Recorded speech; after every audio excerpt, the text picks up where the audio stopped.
خود فرماتے ہیں، مناقب قردری میں موجود ہے، کہتے ہیں اقمت علی باب مالک ثلاث سنین او اکثر وسمعت منہ 700، کہتے ہیں میں امام مالک کے پاس 3 سال ان کے دروازے پہ کھڑا رہا۔ ضروری نہیں ہے کہ دروازے پہ سب کچھ پڑھا، مراد یہ ہے کہ مجھے ان کے در سے ملا جو بھی ملا۔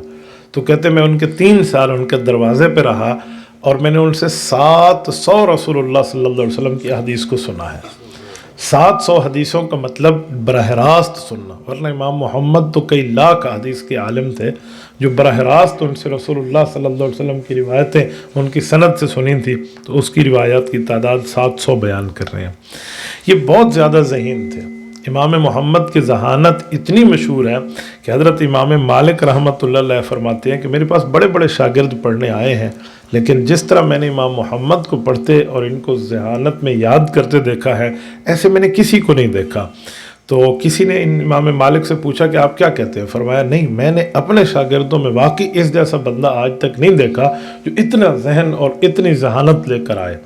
امام ذہبی بہت بڑی شخصیت ہے، امام شمس الدین ذہبی رحمۃ اللہ علیہ، احادیث میں بڑا نام ہے ان کا۔ وہ حضرت امام محمد رحمۃ اللہ علیہ کے لیے فرماتے ہیں کہ وَكَانَ مِنْ أَذْكِيَاءِ الْعَالَمِ، پوری دنیا میں سے سب سے ذہینوں میں اگر کسی ذہین کا نام بھی گنا جائے گا تو حضرت امام محمد رحمۃ اللہ علیہ کا گنا جائے گا۔ انتہائی خوبصورت تھے، اتنی اللہ تعالیٰ نے خوبصورتی اور خوبصورتی عطا فرمائی تھی کہ کوئی ان کو دیکھ کر نا وہ دنگ رہ جاتا۔ کہتے ہیں غیر مسلم نے حضرت امام محمد کے علوم سے متاثر ہو کے کلمہ پڑھا، تو وہ آیا اور آ کر بیٹھا، تو کلمہ پڑھتے وقت اس کے یہ لفظ تھے کہ یا ایھا المسلمین، مسلمانوں نے کہا کہ مسلمانوں ھذا محمدکم الاصغر، یہ تو آپ کے چھوٹے محمد ہیں، فکیف محمدکم الاکبر، نبی علیہ الصلوۃ والسلام کا رتبہ کیا ہوگا؟ یعنی امام مالک رحمۃ اللہ علیہ کی جو ان نے معطا مرتب کی ہے وہ بھی ان کی تعریف کر رہے ہیں اور باقی بھی ان کی تعریف کر رہے ہیں، اپنے بھی اور پرائے بھی۔ اللہ نے ایسا رتبہ عطا فرمایا تھا۔ حضرت امام محمد رحمۃ اللہ علیہ کی عقل مندی کا اندازہ لگائے۔ امام ابو حنیفہ کے پاس یہ اس وقت آئے جب ان کے چہرے پہ داڑھی مبارک ابھی نہیں آئی تھی، تو حضرت امام ابو حنیفہ رحمۃ اللہ علیہ نے سوچا کہ ان کو کچھ وقت اپنے سے دور رکھا جائے، داڑھی آ جائے، پھر ان کو اس بڑی کلاس میں بٹھاؤں۔ تو حضرت امام حنیفہ رحمۃ اللہ نے فرمایا کہ ہمارے ہاں تو حافظ قرآن ہو پھر وہ فقہ کی کلاس میں بیٹھ سکتا ہے کہ علم حدیث حاصل کرے، آپ تو حافظ ہے کہ جی میں قرآن کا حافظ نہیں ہوں۔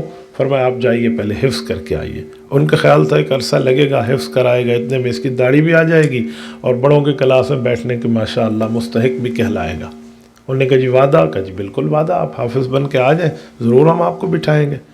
امام محمد جمعہ کے دن آئے تھے، اگلے جمعہ پھر آ گئے۔ تو امام صاحب رحمۃ اللہ نے فرمایا بیٹا میں نے آپ کو کہا تھا آپ حفظ کر کے آئیں، کہ جی آپ مجھ سے سن لیں، میں نے پورا قرآن حفظ کر لیا۔ 6 پارے روزانہ کی بنیاد پر یاد کرنا، ایک ہفتے میں قرآن کا حافظ بننا، امام محمد رحمۃ اللہ علیہ کی ایک شان ہے۔ پورے ایک ہفتے میں، یعنی 7 دن کریں نا، قرآن کی 7 منازل ہیں، 1 منزل روزانہ حفظ کی۔ عرب ہے خود ماشاءاللہ، اہل عرب کی زبان بھی تو پھر اپنی اور ذہانت بھی تو دیکھیں نا۔ تو جو بھی جہاں سے بھی امتحان لیں امام صاحب رحمۃ اللہ علیہ آیات سنا دیں، ان کو پتہ ہے جو بھی پڑھ رہے ہیں۔ تو حضرت امام صاحب رحمۃ اللہ نے اپنے وعدے کے مطابق انہیں داخلہ دے دیا تھا، پھر یہ امام صاحب سے پڑھے ہیں۔ بڑا عرصہ حضرت امام محمد رحمۃ اللہ علیہ نے ان سے پڑھا ہے، اور 20 سال کی عمر جب ہوئی نا تو ان سے محدثین پڑھنا شروع ہو گئے تھے، کیونکہ امام صاحب رحمۃ اللہ علیہ کے پاس یہ 13 سال کی عمر میں پہنچے ہیں۔ 13 اور 14 سال ان کی عمر کب بنے گی؟ 32 میں پیدا ہوئے ہیں تو 43 کر لیں، 44 کر لیں، یہ امام صاحب رحمۃ اللہ علیہ کی عمر پہنچے۔ امام صاحب کا انتقال 150 ہجری میں ہے، یعنی 6 سال امام صاحب سے پڑھے ہیں، تو 14 اور 6 20 ہی بنے۔ تو جب امام صاحب دنیا سے رخصت ہوئے تو یہ استاذ بن چکے تھے، تو یہ اس وقت پڑھا رہے تھے 20 سال کی عمر میں۔